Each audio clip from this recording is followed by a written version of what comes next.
What's up, lemon heads? Welcome back to another episode of From the Yellow Chair. I'm Emily. And I'm Crystal. And this week we're going to do our second installment of taking your brand to the next level. And one of the ways to do that is through community support. Yeah, community support. I think a lot of people get scared of that because Sounds like money. it's a ching, cha-ching, cha-ching. But really what community support, it goes a lot deeper than just sponsorships and things like that. So let's dig in and let's sip some lemonade. Let's do it. Alrighty. So like you kind of alluded to, there are multiple facets to community support. It doesn't have to be just a sponsorship or just throwing money at something. There's lots of different elements that we need to be kind of thinking about if we want to take our brand to the next level.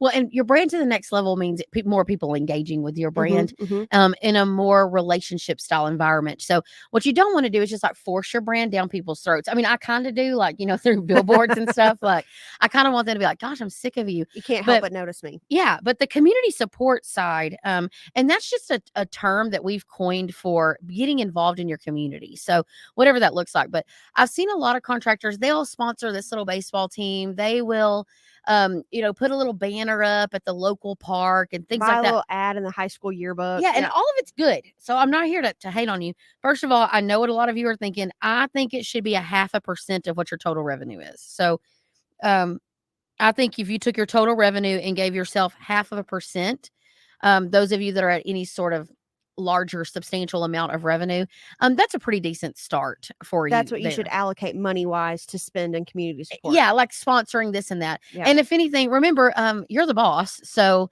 most of you are the boss. So if that's not enough and you want to donate more, donate more. But I feel like if you start off with some guidelines, like number one, some of you kind of stingy. So some of you might be like, dang, I didn't even spend anything towards that 0.5%. Right. And some of you are like, I spent 0.5% the first 3 months of the year. That would be me. I mean, I sat in a financial meeting this morning and I'm like, listen, I know I'm the crook at this table that y'all think Crystal is like stealing our money. Because I tend to recommend lots of things that involve not only a personal commitment, but a financial commitment as well. But so what the thought behind community support and how to take your brand to the next level is really being intentional about the community support. So identifying, one of the first things I like to tell everybody is identify a cause that you can really connect to. Sure. So if your brand is around a dog or a cat or something like that, then I would support animal shelters. I would support adoption foundations, all animal driven things. Just as what I call my anchor support piece. And that support piece gives me vision. It gives me clarity on where to, so that my messaging is the same, so that just make the connection for the consumer as well. Like, oh yeah, they have this really sweet animal and they're donating dog food. It all makes sense to them. Sure. If you got some sort of military tie, supporting veteran causes. Yes, Wreaths Across America is a program a lot of people have. The VFW. Yeah. If you have a story, so I will say this, I love the breast cancer awareness idea. I think that's an easy one to connect to, mainly because there's already so much national publicity around that. But I would really say to connect to that if you have a personal connection. So is there someone that you literally have a connection with that maybe you either battled breast cancer or you lost to breast cancer? That just solidifies the connection for the consumer to really be able to, oh my gosh, they have a really good story here. Same thing with like childhood cancers. I mean, there's a ton of ways you can go here. Yeah, you can kind of align maybe what your core brand color is with a cause. So like, if your predominant color is pink, like the breast cancer is an easy one. Or if childhood cancer was one that related to your story, like how can you own the color yellow or let yellow play into your brand, because that's what childhood cancer is known for. Yeah, and I just want to say, like, you're not trying to commercialize. Like, these are people's lives. These are a lot of times tragic and emotional things. I always try to look at it as trying to bring positive out of such a sad situation. But also, like, don't throw it around like it's confetti, right? So don't be like, oh yeah, we went pink for breast cancer, and then when people say, oh, you have a breast cancer story, no, we were just pink and it matched. So that's what I'm saying. Like, you need to be intentional about where you're going to put your focus on and have a connection to that. So don't just randomly pick one. At least have some sort of connection that you can bridge the connection for. Because I'll be honest. I was exactly what I was about to say. You do better when you're more passionate about those causes. And so that was the first one I thought, is because when you make that connection, So, one of our clients is in Houston. His wife battles Huntington's disease, and that color is blue. So Mhm. it started Emily's team did the rebrand for him. It's actual brand creation. It started off with him just saying, I'm really I don't have a lot of extra time. I'm really helping my wife battle through Huntington's disease, and then they were like, oh, it led into their brand. Sure. So that was a nice connection there, and then he's personally connected to that cause, of course. And so that just brings the passion back up. Well, and then he also like incorporates that. So like his branding is blue because that's the color of it. They call their team the Blue Crew. But then with every maintenance club program that they sell, they donate $5 to a Huntington's disease research organization and stuff. So again, it's tying back that support and that cause in numerous ways and touch points in your brand beyond just like a fundraiser event. Yes. So when you get that core support, so like one of our top things to tell you today was define that core support or that core initiative that you really want to align yourself with, and then start making relationships that are associated with that. So let's use animals just a little simpler. So, in this first one, let's say you want to work with the local animal shelter. So you immediately start like, what if I featured, hey, every month, I can't guarantee you what time, but every month I'm going to reach out and ask you to send me 5 pictures of the dogs that have been here the longest. Mm-hmm. And I'm going to feature them on my social media, and I'm going to call it, whatever for, a Cause for Paws, which is one of our clients out of Forney uses. Cause for Paws, super cute idea. And then if you have a digital billboard, then you feature those dogs in the rotation. I mean, you really own it. But what you're really doing is building a relationship with that nonprofit, who then will turn around, guys, and promote you themselves. Oh, absolutely. You are their biggest hero now, because you put a picture of their dog on your billboard. You take the time to promote it on their social media. It means so much to all of those board members. And so like, they all then a sudden become advocates for your company. Yes. And it's imperative too that you understand, like, this is not just like, oh yeah, I align over there with the Humane Society. If you're going to align, you need to own it. All of this is about being intentional. Do not throw your money into the community and like haphazardly attack it, because you won't win. Well, when you do align yourself with something particular, I also like that, like, it can give you an out on other things because, like people think you're a business owner, you make millions and millions of dollars. It grows on trees inside of your office right over there, and so people, I don't understand why you can't give me $3,000. Yeah. I'll just say you're a the silver sponsor. Foundation. Yeah. But so sometimes it can give you a reason to say no, like, hey, thank you so much for approaching us with this, but respectfully, we're going to decline because we align ourselves with only veteran-based causes. Yes, or children-based, or elderly-based, or veterans-based. I mean, there's a ton of ways to do that. So that's it can give you an out to say no to the high school yearbook. Absolutely. That's a great thought. The baseball team. Yes, that's a great thought. So, okay, the second thing that I think people can align themselves with on the community support side is plugging into your community resources. So what that could be is like your chambers of commerce, your realtors association, your builders association, if you have that core support, joining their foundational teams. All of those are opportunities to plug into your community. And that is how you win. Let me tell you that. So, McWilliams, I kind of gone on a tangent about this before. One of our biggest, what we say, claims to fame, like one of the ways that we felt like we grew our brands as quickly and as solid as we think we did was through this position called a community marketer. And we just made that up. That's what we call it. But for our community marketers, it's a full-time position dedicated to any brick and mortar location that we have. Because most of the time, brick and mortar locations are located in a market that is independent of itself. Like, it operates as one entity. So if we had a brick and mortar, most of the time, within a year or so of that brick and mortar being set, we were hiring a community marketer, and their sole job was to do a couple of things. Number one is plug into the community. Yeah. Just start being everywhere there was to be. Be seen. Be out there. They drove a wrapped vehicle. They had business cards. They had name tags. They had shirts. They had all kinds of goodies. And then we gave them some leeway, like support things, do things, get involved. And then we said, hey, you've got to be involved in some sort of nonprofit board, sure, or action committee or something, because we knew the importance of grassroots style marketing, where you're just building relationships and the long-term play out of that. But like, that community marketer is going to be at every single chamber ribbon cutting. They're going to be at the business after fives. Like, people will know who they are, and they will know who they represent. And this you know what you really need? A nosy, kind of busybody, Who knows everybody. Yeah. social person who knows everybody. Because what happens is they just start figuring it out. Right. And if you say your job is, and listen, here's the whole deal. They're literally a talking tactic of your marketing plan. They can't be an introvert by any means. And No. a lot of people say, like the other day I was talking to this, and they were like, hey, well, I use my lemon seed fees. I put that under payroll. Because it's like having a whole person for me on payroll managing my marketing. So don't take it out of my marketing budget. And some people are like super surprised when I say, well, where do you want to allocate the funds for Lemon Seed to manage your things, or this community marketer? And they're like, I think I'm going to charge it to marketing. And I'm like, that's fine. But we are an accessory. You know, but plugging into your community, a community marketer, even a part-time community marketer, is very impactful. I think it takes 18 months for you to see the true fruition of that position, because people don't know what to do with you for 3 months. People are like overthinking it for another 3 months. And then by then your person's figured it out and they've really started making some room. And before you know it, you're seeing some traction. Sure. It's like that train that it's very slow to get up and going, but then it's got momentum and then it's hard to stop. Especially those of you that have a commercial side. Mm-hmm. Commercial side, it is very hard to have B2C, business to consumer marketing. It does have some splash that reaches commercial work, but commercial work is all relationship driven, 99% relationship driven. So, that community marketer is really there to do that. And then what I want you to do is look at your community, take a step back and start looking at the movers and shakers and what do they do. Mm-hmm. So if you're like, probably right now, if you had to think, who is somebody that's really like, I see them everywhere all the time, that everybody knows them. Yeah. Then you start looking at their circle of friends and start figuring out who else is there and like, what are they going to? So like here where we live, like Junior League is a very popular thing.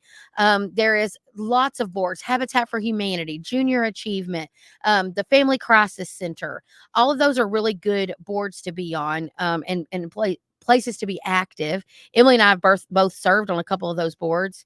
But those things have a group of people that are movers and shakers. So not only do you get involved with those people, but those people know people. So you become who they know. No. And it's not a secret. This is just good relational marketing. Like, I got a guy. Yeah. Yeah. I know. You know what? I know this girl. She's on the board with me. Let me call her. And let me tell you, you don't want me fixing your pipes or okay, I cannot talk. Your plumbing or your HVAC system. Okay. Pipes. I like that. Pipes. Yeah. Yes. I can't fix your pipes. That's the first problem. It's calling it a pipe.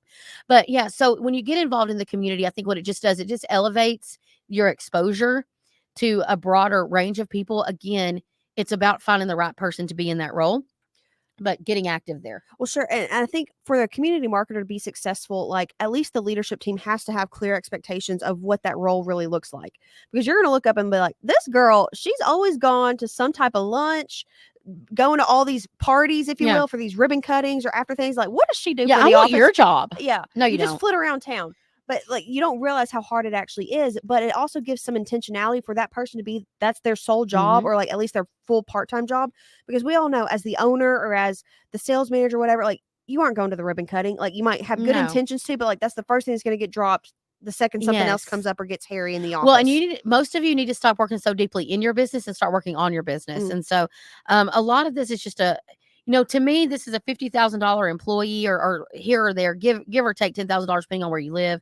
That just there is a lot of fun there. You do get to go out and have a lot of fun. You're not behind a desk every day, but you're also attending all the fundraising events and all the chamber banquets and all of those things because your company needs a presence. So, but let them be someone that you trust, that can be your advocate. That tells the right narrative. Yeah. They're not going to have a little trashy side to them, That's true. They're really an extension of your brand, but can be super helpful to help catapult your brand to the next level. Yes, for sure. And then number 3, I put, let's go further than just what was presented. So it takes me a minute to give you this, but so when everybody's coming at you for sponsorship money, so this is a Lemon Seed like signature thing, because I just can't help myself now. But basically, when nonprofits or organizations or whatever, when they come at you and say, look at all of our opportunities, I look at those opportunities as a starting point. Okay. And then how can I make this? So obviously for Lemon Seed, things that are applicable to us or anything that we can put zesty or squeeze or yellow or juiced or anything like that. So a lot of times I have to take their idea and make it better and then pitch it back to them and try to get a little discount for being creative, So this is the same thing here. So when the baseball team comes to you and says, hey, my little group of 10-year-olds is going to the All-Stars, in Houston, Texas, they're going to the All-Star tournament. Will you be on the back of our shirts? It's $50. The answer is yes. Most of you would probably just pull your own wallet out and give them $50 for sake of having it tracked, like Emily and I were talking about today. But really what you need to do is say, hey, what if I bought all of the shirts? Paid you $500. Y'all come take a picture with Sailor Mac, my mascot, or Rufus, my armadillo, or Johnny on the spot, my ladybug. Take a picture with them. Let me post y'all on social media, and I'll send you guys away with $250. So you're going to buy their shirts. So that's 10 shirts. That's $200, give or take. Because some of y'all's baseball teams be doing the very most. I'm not buying you a Major League Baseball jersey, but I'll buy you a t-shirt, little Gildan t-shirt. Okay. But I mean, so buy their shirts, put your name all over the back, have them come to your office, give them Gatorade, Powerade in their team's colors, take a picture, post it on your social media. That alone wins you way more than that $50 on the back of the shirt. 1,000%. And the kids needed it anyway. The kids will then, again, you become the hero to every single parent on that team. Yes. They were so supportive. Yes. So there's that. And then if someone comes to you and says, hey, the chamber, we're doing our banquet, that's fine. But I want things like the photo booth. Why do we want the photo booth? Because people are going to reshare their photos, and it's going to have our template with our logo on there. Mm-hmm. It's going to stick and last a lot longer than the banner on the side of the wall that nobody's taking a picture of. Yes. And I mean, they get mad. Okay. Because you're going to be like, this is all like non-lasting things. So I want you to look at it and be like, you know what? So here's an example. We had a heating air conditioning company. Somebody put on a stock market challenge. Junior achievement put on a stock market challenge. Well, there was a sponsorship around tips. Mm-hmm. So every so often tips are released, like stock tips. Well, I was like, dang, these could be hot tips from heating and air conditioning company. So I just went back and said, I'll take this sponsorship, but I want y'all to call it the hot tip sponsorship, brought to you by McWilliams Cooley. And they were like, whatever, we don't care. No, yeah, a lot of times, the organization is not going to care, but if you can get a little bit creative to spin it for yourselves, it can go a lot further and be like, oh, that's so clever. Yes. And then people then it's like the buzz at the event. Sure. People are like, how did y'all do this? Like, well, this is what we do for a living. Sure. And then you post it on social media and then they're going to share it. We're so glad they supported us. But it's all about this organic. Sure. Well, and every single town or community has some type of race, a 5K, a half marathon or something. So why aren't the plumbers being the water station sponsors, and they're giving out the water? They have a water heater sitting out right there, or an HVAC company is the sponsor of the comfort station. So the cool down station or the warm up station, the cooling rags. Yes.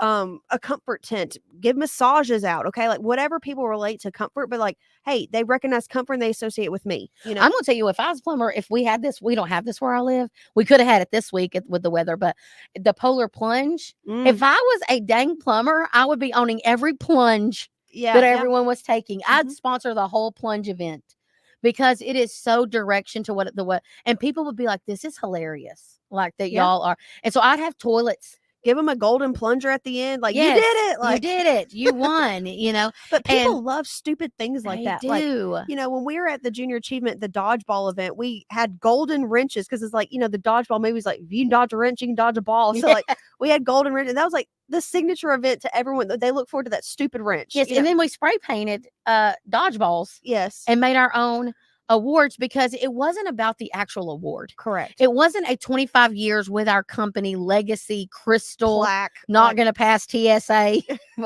award, right? It's meant to be fun and quirky. So I want you to think further in your communities than just some of the things. So another thing that we've done before is, so how people are like, we're doing plates. Well, y'all buy any plates, barbecue plate, fish plate, sandwiches, whatever. The youth group trying to raise money for youth camp. So I won't do the plates, but I will sponsor. So we had all these stickers made and we put them on the outside. So I went to Sam's and bought all the to-go boxes and I bought a big roll of stickers. So the sticker was large. I don't know what size that would be. It was a square, like a 4x4. Yeah. What size is a Post-it note? 3x3. So at least a 4x4, 5x5, something, but it's perfectly square sticker. So my team, I was like, we put all these stickers on the top of those to-go boxes. So every box that Church by Christ Jesus Youth Group sold, had our sticker on top of it. Sure. And it just said not held liable. I mean, get over yourself about some of that, but the thing is too, like one of the reasons that we did it is one of our team members at the company went to church there. Sure. So not only was it a good employee engagement piece, Mhm. but for less than $500, I had given them something that they needed. Sure. They didn't want to have to go buy those boxes. Correct. Put our stickers on it, and then I bought a few plates when I left. Now listen, if the food ain't good, throw in the trash. You're missing the point. Yes. Right? You're not going to get a gourmet meal off the side of 59 in the O'Reilly's parking lot.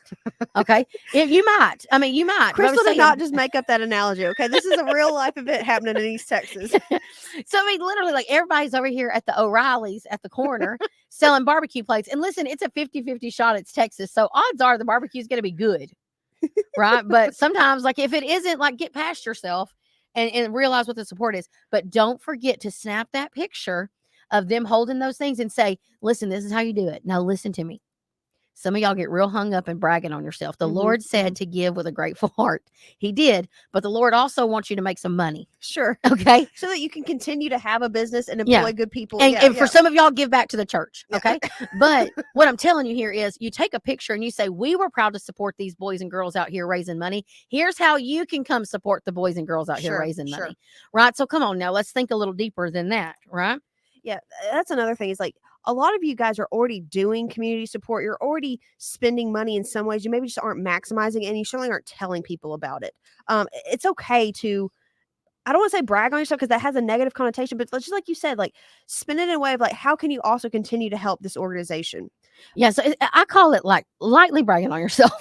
So just a little bit. But you encourage the participation. But and like if there ever is an event that you do have to just donate money to, or that's a part of how you're supporting them, like have a giant check with your logo and present it. Make a check presentation. Have balloons. Make it a big deal. Confetti poppers are on Amazon for $10. Okay. Yes. Okay. My fourth and final one, unless you had one that you thought of since we've been talking, and this is going to hurt y'all's feelings. So if you're driving or running or something, be prepared. Some of y'all are just so cheap that I need you to stop being cheap. Right. So I don't care if you're frugal, but you can't be cheap. But here's the difference. I understand that you can't just always be buying things to give away for all random reasons. But what I want you to do is be understand the value of a hat in your market. Understand that by you giving away 4 hats over the year, that is not why your company did not perform in 2023. That's was correct. Those 4 hats. Yep. Okay. So what you have to get your mind wrapped around is if I go buy 24 hats with my logo on it, especially those of you that are younger businesses, meaning like your smaller revenue right now, go buy the first time you wear your own hat and someone says, man, that's a nice looking hat. Can I have one? You know what your answer is? Yes. I'm going to tell you why. You're going to pay $17, $20. Let's say some of y'all really want a bougie hat, $20 for a hat. If you order 48 of them, right? Or something I'm close, right? You order those and then you're looking for leads. Okay. Do you know how much a new customer lead is right now for HVAC? $300 something. That $20 sounds real good. All of a sudden, that $20. And then if it looks good, right? If you're kind of smart about how you do it and you give it out to the people that, I mean, you can be a little picky. Give it out to the people that hang around people you want to do business with. So like, I want to tell you now, the guy that's washing your windshields and trying to sell you gold necklaces out of his trunk at the gas station, not probably going to get my hat. But my buddy that sees me, like he gonna get my hat because he probably hangs around. Okay. So, and I'm sorry if that offends you. Give him other things. That guy that sold you the gold chain, he needs $10, not a hat. Okay. But it sounds stupid and just giving this a hat. But again, it just makes people more environmentally aware. Like they just see you everywhere. Oh, I just happened to glance and saw a McWilliams and Son hat. Okay.